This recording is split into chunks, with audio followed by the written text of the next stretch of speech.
Kali ini kita akan melihat soalan 1.15. Analyze the flow between the plates of figure 115 by assuming the fluid is a van der Waals computer law fluid as in equation 131a. Compute the velocity profile with the power n as a parameter and the velocity at the midpoint h over 2. Okay, di dalam soalan ini untuk yang mudah kita kata saya akan menggunakan nilai n sama dengan 1 ataupun saya akan bincangkan apa yang dimaksudkan dengan power n di akhir soalan nanti. So katakan kita ada satu keadaan, kita ada dua plate, di bawah ni fix dan di atas ini bergerak dengan certain velocity.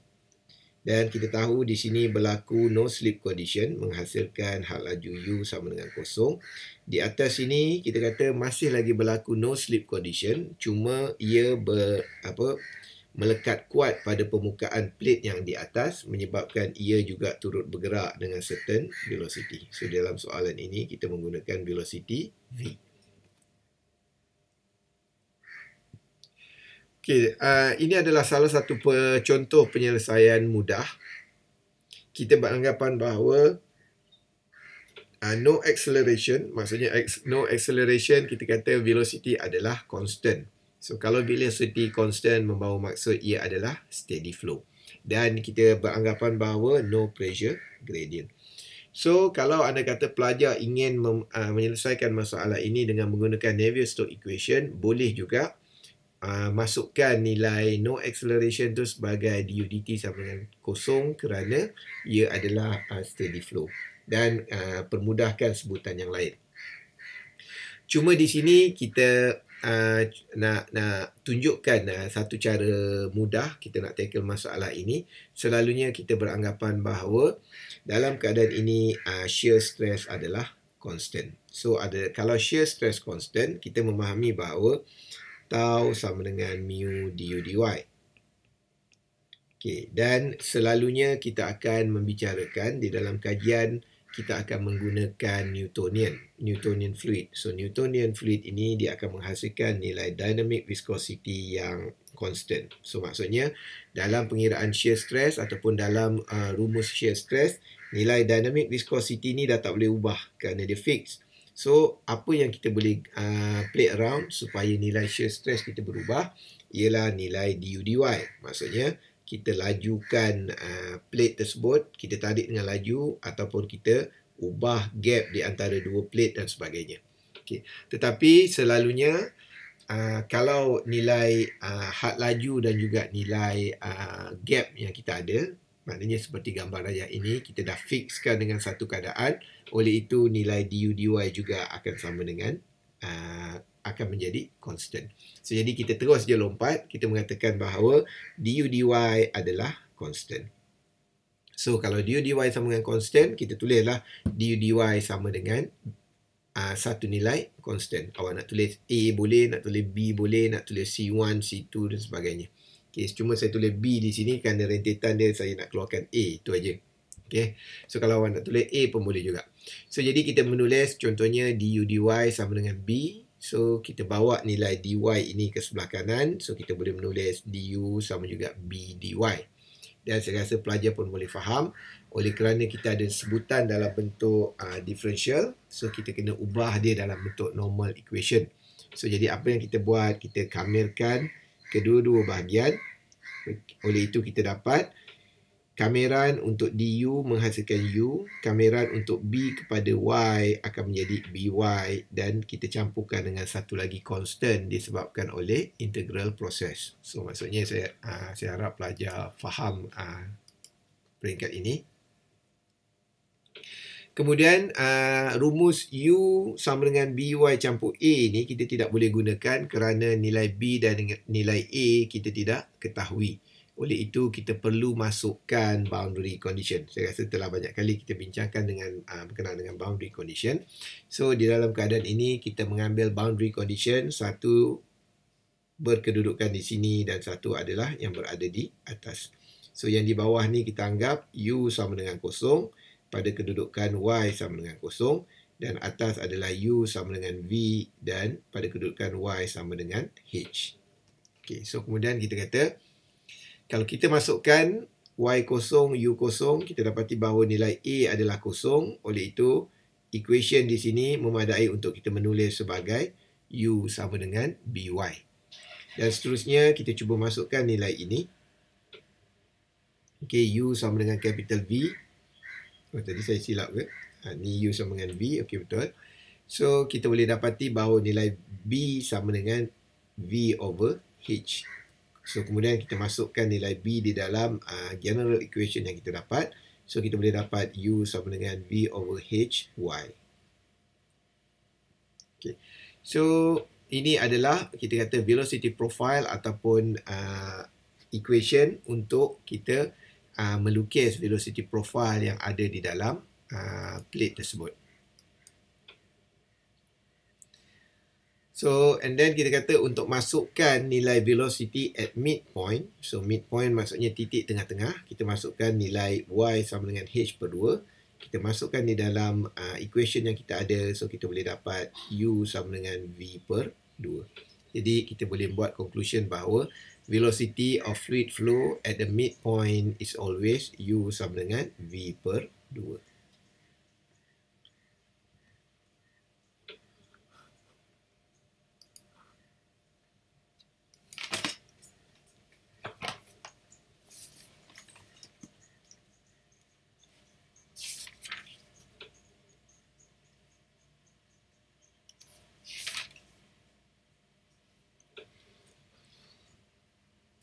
Okey, so ini kita kata adalah untuk pengiraan yang melibatkan common situation macam ini. Cuma sekiranya pelajar untuk mengira berkenaan dengan apa nama tu, nilai n yang tak sama dengan 1, okey, pelajar boleh buat seperti ini. So katakan pelajar boleh buat nilai tau tu sama dengan mu.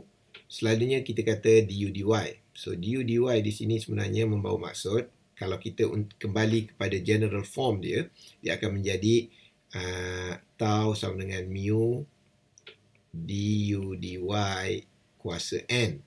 So normally orang akan anggap n ini sama dengan 1 kerana kebanyakan cecair yang kita gunakan di dalam research adalah Newtonian.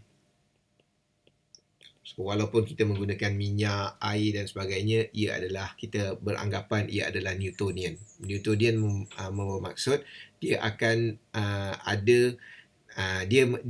cecair itu mempunyai dynamic viscosity yang sekata. Walaupun kita kata kita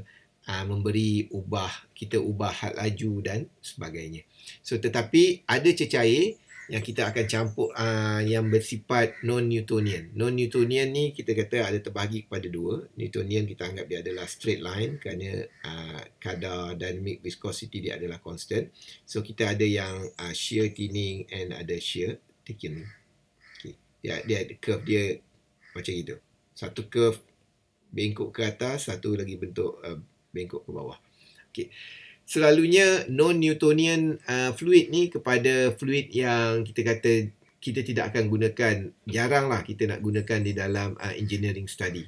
Contohnya macam lumpur, macam darah, campuran antara air dengan air dengan tepung jagung. Jadi kita kata takkan kita nak letak cecair seperti itu di dalam engineering parts. So itu sebab di dalam pengiraan kita akan anggap n sama dengan 1 untuk Newtonian. Okey, dan saya rasa jenis-jenis ni pelajar dah boleh imagine. Okey, walau bagaimanapun kita kata masih lagi ada yang berkait rapat dengan engineering. Contohnya macam cat minyak. Cat minyak dikatakan adalah shear thinning. So shear thinning ni maksudnya bila kita beri velocity, dia akan lebih mencair. So, jadi contohnya cat minyak, ada setengah cat tapi kita kata secara common kita anggap sebagai cat minyak je lah. Kerana kalau cat yang water based tak jadi. Kalau cat minyak tu kita kata, kalau kita masukkan berus, okay, kita dapati bahawa cat tu likat, banyak berkumpul pada berus cat kita. Tetapi apabila kita cat dia di dinding, kita melakukan pergerakan. Maksudnya ada velocity di situ. So apabila ada velocity, kita kata cat itu akan mencair. So kita by right dengan sekali celup tu kita boleh cat dengan pada ruangan yang banyak. Kerana apa? Kerana kita kata dynamic viscosity dia ni berubah. Dalam keadaan diam dia likat, tapi di dalam keadaan velocity dalam keadaan velocity meninggi dia mencair. So kita kata dia adalah shear thinning. So jadi kita boleh cat dinding tu banyak, dengan lebih luas lagi. Okay, tapi kalau kita lepas, kita kata cat tu akan melekat pada permukaan dinding. So dia tak jatuh. Berbeza dengan cat water base lah. Water base awak rendam banyak, dia akan meleleh jatuh kan. Okay, selalunya cat minyak, orang akan design seperti itu kerana purpose dia. Okay. So lagi satu kita kata adalah shear thickening. Maksudnya dia terbalik apabila kita bergerak, kita beri dia kita beri dia velocity yang tinggi, dia menjadi lebih likat. So kalau kita velocity tu kita senyapkan, dia cair. Okay, contoh yang common ialah kita kata adalah passenger loss ataupun quicksand. Quicksand tu idea dia nampak macam pasir, awak boleh ambil dia pegangan tangan.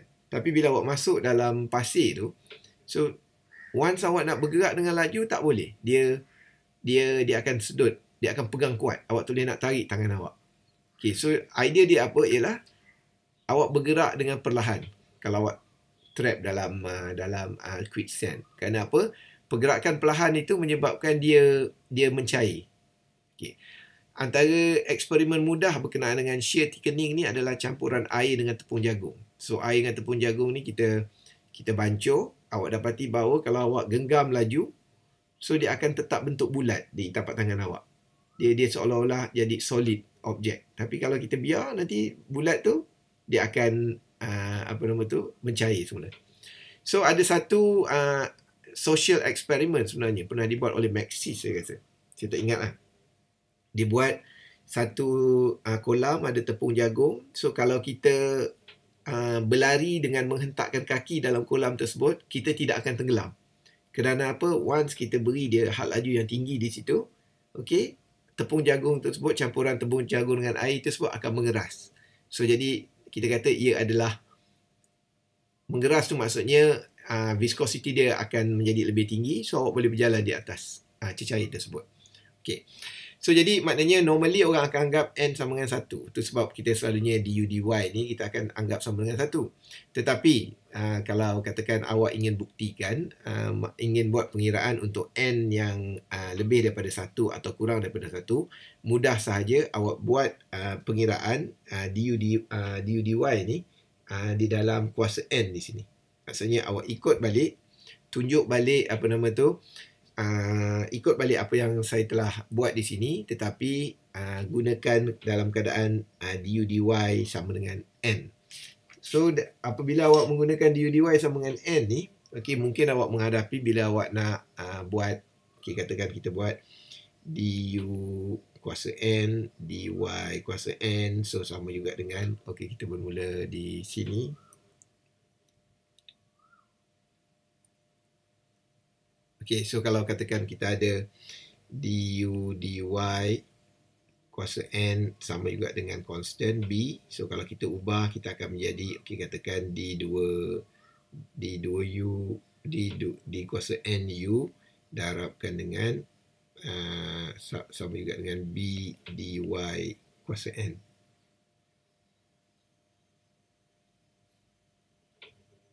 Okay. So jadi kat sini. So jadi dekat kalau kita pindahkan macam gini nanti, okey. Oh, silap. Saya terkeliru dengan kuasa biasa pula. Okey, silap. So kalau macam gini, kita pindahkan idea je ialah kita buat dulu, kita akan tulis du dy sama juga dengan B kuasa 1 per N. Okey, silap. Saya silap tadi. Saya terbawa N cara lain pula. Okey, so kalau untuk yang kuasa N, operasi di sini, operasi matematik di sini akan menjadi ini. So kemudian awak teruskanlah, maknanya bawa dy ini ke sebelah, so jadi B kuasa 1 per N dy, dan awak boleh teruskan kamera seperti biasa. Okey, so awak akan dapat nilai, tetapi yang menariknya ialah kita dapati bahawa nilai N itu satu ketika akan hilang. So, jadi itu sebab kita kata di dalam buku teks tak banyak diberi contoh berkenaan dengan du dy yang kuasa N ni. Kerana apa? Kerana pertama, ia mewakili Newtonian. Dia mewakili non-Newtonian fluid yang kita kata jarang digunakan dalam engineering problems.